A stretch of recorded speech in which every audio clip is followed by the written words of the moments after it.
আসসালামু আলাইকুম। আন্তর্জাতিক বাংলা সংবাদে আপনাদের স্বাগতম। শুরুতে জানিয়ে দিব সংবাদ শিরোনাম, পরে বিস্তারিত। আরো জানিয়ে দিব ইহুদিবাদীদের অপরাধ তদন্তে কার্যকর মানবাধিকার সংস্থা গঠন করা জরুরি বললেন ইরানের জুম্মার খতিব। ইসরায়েলি হামলায় হেজবুল্লাহ ড্রোন ইউনিটের প্রধান নিহত। এবং মার্কিন ও তুরস্ক সম্পর্ক ও F-35 নিয়ে যা বললেন এরদোগান। আরো জানাবো শান্তি আলোচনা প্রস্তাবের দিয়ে বিমান হামলা চালালো মিয়ানমার জান্তা। আরো জানাবো নিজেদের নাগরিকদের লেবানন ছাড়তে বলল জাপান। এবং সবশেষ জানিয়ে দিব ফিলিস্তিনি যা ঘটছে তা পুরো বিশ্ব দায়ী বললেন মাহমুদ আব্বাস। এতক্ষণ দেখছিলেন সংবাদ শিরোনাম, এবার বিস্তারিত। তার আগে আপনি আমাদের ভিডিওটি কোন জেলা থেকে দেখছেন অবশ্যই কমেন্ট করে জানিয়ে দিবেন এবং আমাদের সাথে থাকার জন্য চ্যানেলটি সাবস্ক্রাইব করে দিবেন।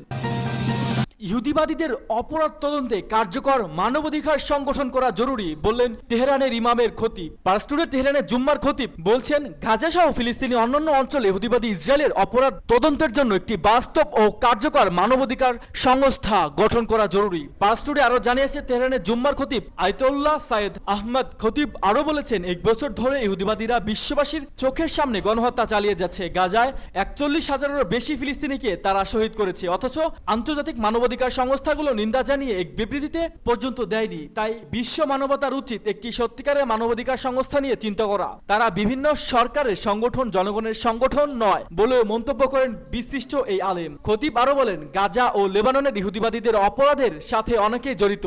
আমেরিকা, ফ্রান্স, ইংল্যান্ড এবং এমন কিছু প্রতিবেশী দেশ যারা এখনো ওই দখলদার গোষ্ঠীর সাথে তাদের সম্পর্ক ছিন্ন করে নিয়ে তারাও ইসরায়েলের অপরাধ যজ্ঞের জন্য দায়ী। জনাব খাতিমি আরো বলেন ইসলামী প্রজাতন্ত্রের অভিমত হলো বিশ্বের সকল ফিলিস্তিনি এক বাক্য বলছে ইসরায়েলকে তারা অবৈধ বলে প্রত্যাখ্যান করছে। তাদের বক্তব্য হলো আমরা জানি তাদের দখলদার এবং অবৈধ, তাদেরকে অবশ্যই যেতে হবে। আয়তুল্লাহ সাইদ আহমদ খাতামি ইসরায়েলিদের অপরাধযোগের নিন্দা ইরানি জাতির ঐক্য আনন্দ প্রকাশ করে বলেন আজ পবিত্র ক্রোধের দিনে জুম্মার নামাজের পর সমস্ত ইরান এক কণ্ঠে স্লোগান তুলবে আমেরিকা নিপাত যাক, ইসরায়েল নিপাত যাক। Iran president Masoud Pezeshkian new ইয়র্কের আমেরিকার একেবারে প্রাণকেন্দ্র দেওয়া বক্তব্যের ইসরায়েলের নিপাত চেয়ে বক্তব্য দিয়েছেন জানিয়েছে। ইরান সমর্থিত হিজবুল্লাহর গোষ্ঠী এক বিবৃতিতে 51 বছর বয়সী মোহাম্মদ সুরুর নিহত হওয়ার খবর নিশ্চিত করেছেন। এর আগে ইসরায়েলি সেনাবাহিনী এক বিবৃতিতে বলেছে তাদের যুদ্ধবিমান সুরুকে লক্ষ্য করে হামলা চালায়, এতে নিহত হন। সুরুকে হিজবুল্লাহর বিমান ইউনিটের কমান্ডার বলে জানানো হয়েছে ওই বিবৃতিতে। হিজবুল্লাহর ঘাঁটি হিসাবে পরিচালিত জনবহুল এলাকায় গোষ্ঠীর কমান্ডার লক্ষ্য করে এ নিয়ে এ সপ্তাহে চতুর্থবারের মতো হামলা চালালো লেবাননের স্বাস্থ্য মন্ত্রণালয়ের এক বিবৃতিতে বলছে হামলায় 2 জন নিহত ও 15 জন আহত হয়েছেন। আহত ব্যক্তিদের মধ্যে একজন নারী রয়েছেন, তার অবস্থান আশঙ্কাজনক। হিজবুল্লাহর ঘনিষ্ঠ একটি সূত্র বলছে শুরুর গণিতে পড়াশোনা করেছে। ইয়েমেনের হুতি বিদ্রোহীদের প্রশিক্ষণ দিতে হিজবুল্লাহ শীর্ষ যে কয়েকজন উপদেষ্টা পাঠিয়েছিলেন তাদের মধ্যে একজন ছিলেন শুরুর। লেবাননের সরকারি সংবাদ সংস্থা ন্যাশনাল নিউজ এজেন্সি বলছে 10 তলা একটি আবাসিক ভবন লক্ষ্য করে 3টি ক্ষেপণাস্ত্র হামলা চালানো হয়। এএফপির একজন আলোক চিত্র বলছে গত শুক্রবার হিজবুল্লাহর রাদওয়ান ফোর্সের প্রধান ইব্রাহিম আকিলকে লক্ষ্য করে যে ভবনে হামলা চালানো হয় তার কাছে এই ভবন অবস্থিত। আকিল ও অন্য কমান্ডাররাও ওই হামলায় নিহত হন। লেবাননের স্বাস্থ্য মন্ত্রণালয় বলছে ওই হামলায় 7 শিশু সহ 55 জন নিহত হন। মার্কিন তুরস্ক সম্পর্ক ও F-35 নিয়ে যা বললেন এরদোগান। এবছরের নভেম্বরে অনুষ্ঠিত হতে যাচ্ছে মার্কিন প্রেসিডেন্ট নির্বাচন। আসন্ন এই নির্বাচনের পর যুক্তরাষ্ট্রের সঙ্গে তুরস্কের সম্পর্ক উন্নত হবে বলেই আশা প্রকাশ করেছেন তুরস্কের প্রেসিডেন্ট রিসেপ তাইপ এরদোগান। সে সঙ্গে তিনি এ বিষয়ে সংশয় প্রকাশ করেছেন। এরদোগান উল্লেখ করেছেন যুক্তরাষ্ট্রের আগের প্রশাসনগুলো আচরণ তার দেশের জন্য ছিল নিতান্তই হতাশাজনক। তুর্কি প্রেসিডেন্ট আশা প্রকাশ করে বলেন আমরা আশা নতুন করে নেতৃত্বর আগের প্রশাসনের চেয়ে খারাপ হবে না। তুর্কি প্রেসিডেন্ট আশা প্রকাশ করে বলেন আমরা আশা নতুন নেতৃত্বের আগে প্রেসিডেন্ট প্রশাসনের চেয়ে খারাপ হবে না। এরদোগান এ সময় ডোনাল্ড ট্রাম্পের F-35 যুদ্ধবিমান ও বাণিজ্যিক ঘাঁটির ইস্যু তুলে ধরেন বলে F-35 ইস্যুতে কেবল ডোনাল্ড ট্রাম্পের আমলেই নয় বরং আমেরিকার সবগুলো প্রশাসনই হতাশা তৈরি করেছে। সেই সঙ্গে তিনি তুরস্কের $1.45 বিলিয়ন পাওনার প্রসঙ্গে উল্লেখ করে বলেন এটি কিন্তু একটি মামুলি অ্যামাউন্ট নয় এবং আমরা আমাদের এ পাওনা উদ্ধারের পক্ষে পদক্ষেপ চালিয়ে যাব। শান্তি আলোচনার প্রস্তাব দিয়ে বিমান হামলা চালালো মিয়ানমার জান্তা। শান্তি আলোচনা প্রস্তাব দেওয়ার মাত্র কয়েক ঘন্টা পরে মিয়ানমারের উত্তরাঞ্চলীয় শান রাজ্যের রাজধানী লাশিয়াতে বিমান হামলা চালিয়েছে দেশটির জান্তা সরকার। 27 সেপ্টেম্বর ভোর হওয়ার আগে লাশিয়ার বাজার এবং আবাসিক এলাকায় 500 এবং 200 পাউন্ড বোমাসহ অন্তত 15টি বোমা ফেলে দেশটির বিমান বাহিনী। খবর ইরাবতীর। দীর্ঘ এক মাস লড়াইয়ের পর মিয়ানমার ন্যাশনাল ডেমোক্রেটিক আর্মেন্স আর্মি আগস্টে শহরটি মুক্ত করেছিল। লাশিয়া রিকনস্ট্রাক্ট সহ গ্রুপ জানিয়েছে বিমান হামলায় 2 বেসামরিক নাগরিক নিহত এবং এক গর্ভবতী নারী সহ আরো 6 জন আহত হয়েছেন। শহরের বাজারে অনেকের দোকান এবং বাড়িঘর ধ্বংস হয়েছে ওই হামলায়। আগের দিন বৃহস্পতিবার অস্ত্র ত্যাগ করে সংলাপে বসার জন্য বিদ্রোহীদের প্রতি আহ্বান জানিয়েছিল জান্তা সরকার। জান্তার ওই সংলাপের আহ্বানকে একটি কৌশল বলে মনে করছেন বিশ্লেষকরা। তারা মনে করেন প্রতিবেশী চীনকে শান্ত করতে এবং আগামী বছর নির্বাচন আয়োজনের ঘোষণার প্রতি মানুষের আস্থা তৈরি করতে সামরিক শাসক সংলাপের ঘোষণা দিয়েছিল জান্তা। অবশ্য জান্তা বিরোধী দুটি সন্ত্রাস গোষ্ঠীর ঘোষণার সঙ্গে আলাপ প্রস্তাব প্রত্যাখ্যান করেন। জান্তা গতকালের সংলাপ প্রস্তাব সম্পর্কে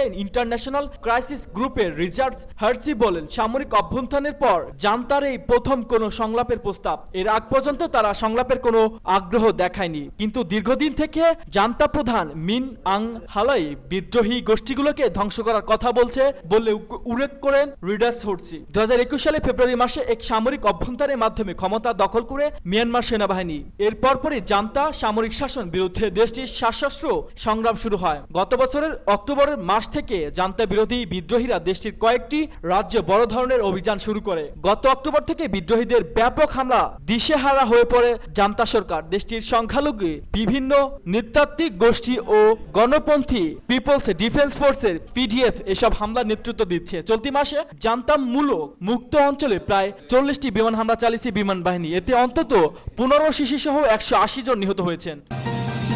নিজেদের নাগরিকদের লেবানন ছাড়তে বলল জাপান। লেবাননে হিজবুল্লাহ লক্ষ্যবস্তুতে হামলা জোরদার করছে ইসরায়েল। এতে প্রাণহানির সংখ্যা ক্রমেই বাড়ছে। ইসরায়েলি স্থাপনায় পাল্টা হামলা চালাচ্ছে লেবাননের সশস্ত্র গোষ্ঠীও।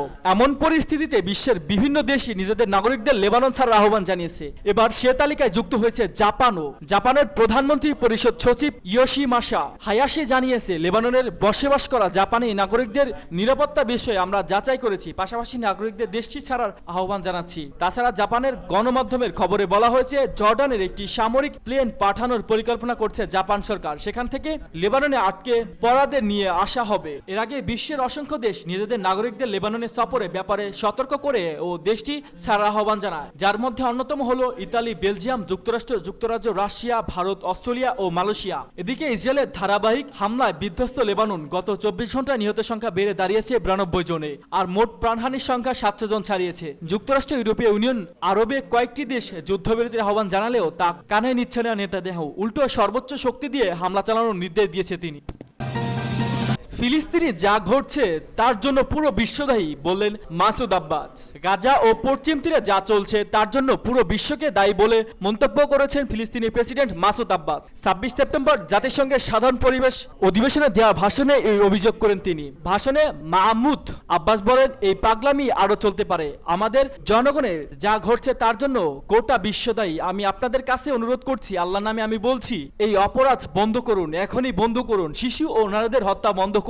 গাজায় গণহত্যামূলক যুদ্ধ বন্ধ করুন। ইসরায়েলের অস্ত্র পাঠানো বন্ধ করুন। ফিলিস্তিনকে মাতৃভূমি উল্লেখ করে আব্বাস বলেন, আমরা এই ভূমি ছাড়ব না। এটা আমাদের বাপ দাদার জমি, এটা আমাদের থাকবে। গাজায় বেসামরিক লোকজনকে হত্যা করছে না ইসরায়েলের এই দাবি খারিজ করে আব্বাস বলেন, আমি আপনাদেরকে জিজ্ঞেস করছি, তাহলে কে 15,000 বেশি মানুষ, বেশি শিশু মারলো? জাতিসংঘের ভাষণে আব্বাস গাজায় একটি স্থায়ী ও পূর্ণাঙ্গ যুদ্ধবিরতির আহ্বান জানান। সেই সঙ্গে পশ্চিম তীর ও জেরুজালেম ইসরায়েলি বসতি স্থাপনকারীদের হামলার বন্ধে দাবি জানান। একই সঙ্গে গাজা থেকে ইসরায়েলি সেনাবাহিনীর পুরোপুরি সরিয়ে নেওয়ার আহ্বান জানান তিনি। গত বছরের 7 অক্টোবর থেকে শুরু হওয়া গাজা যুদ্ধ এখন পর্যন্ত 40,000-এর বেশি ফিলিস্তিনি নিহত হয়েছেন, আহত হয়েছেন 98,000-এর বেশি মানুষ। জাতিসংঘে বলছে, গাজায় হতাহত ফিলিস্তিনি বেশিরভাগই নারী ও শিশু।